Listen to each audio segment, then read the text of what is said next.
കെഎസ്ആർടിസിയുടെ പുനരുദ്ധാരണത്തെക്കുറിച്ച് സുശീൽ ഖന്ന അന്തിമ റിപ്പോർട്ട് സമർപ്പിച്ചപ്പോൾ നിലവിലെ താൽക്കാലിക ജീവനക്കാരുടെ കാര്യത്തിലാണ് ആശങ്ക ഉയരുന്നത്.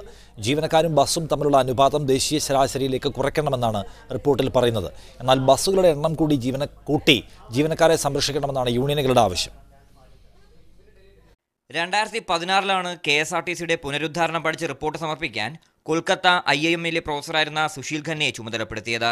2017 ഫെബ്രുവരിയിൽ പ്രാഥമിക റിപ്പോർട്ട് സമർപ്പിച്ചു.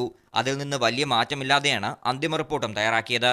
ജീവനക്കാരും ബസ്സും തമ്മിലുള്ള അനുപാതം ദേശീയ ശരാശരിയായ 5.2-ലെത്തിക്കണമെന്നതാണ് പ്രധാന ശുപാർശ. 29,000 സ്ഥിരം ജീവനക്കാരും 3,600 താൽക്കാലിക ജീവനക്കാരുമടക്കം 32,500 ജീവനക്കാരാണ് കെഎസ്ആർടിസിയിലുള്ളത്. 4,500 ബസ്സുകളുമുണ്ട്. അങ്ങനെയെങ്കിൽ ജീവനക്കാരും ബസ്സും തമ്മിലുള്ള അനുപാതം 7.2 ജീവനക്കാരെ കുറയ്ക്കുകയാണെങ്കിൽ അത് ചെന്നെത്തുക താൽക്കാലിക ജീവനക്കാരുടെ അടുത്താണ്.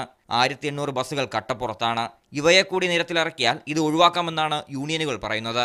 കെഎസ്ആർടിസിക്ക് 6,300 വണ്ടിയുണ്ട് നിലവിൽ. ഈ 6,300 വണ്ടിയും ഓടിക്കാത്തതിൻ്റെ ഉത്തരവാദിത്വം തൊഴിലാളിക്കല്ലല്ലോ. ഓടിക്കേണ്ട ഉത്തരവാദിത്വം കെഎസ്ആർടിസിയുടെ മാനേജ്മെന്റിനാണ്. നിലവിലുള്ള താൽക്കാലിക ജീവനക്കാരെ സംരക്ഷിക്കണമെന്നതാണ് സർക്കാർ നയം.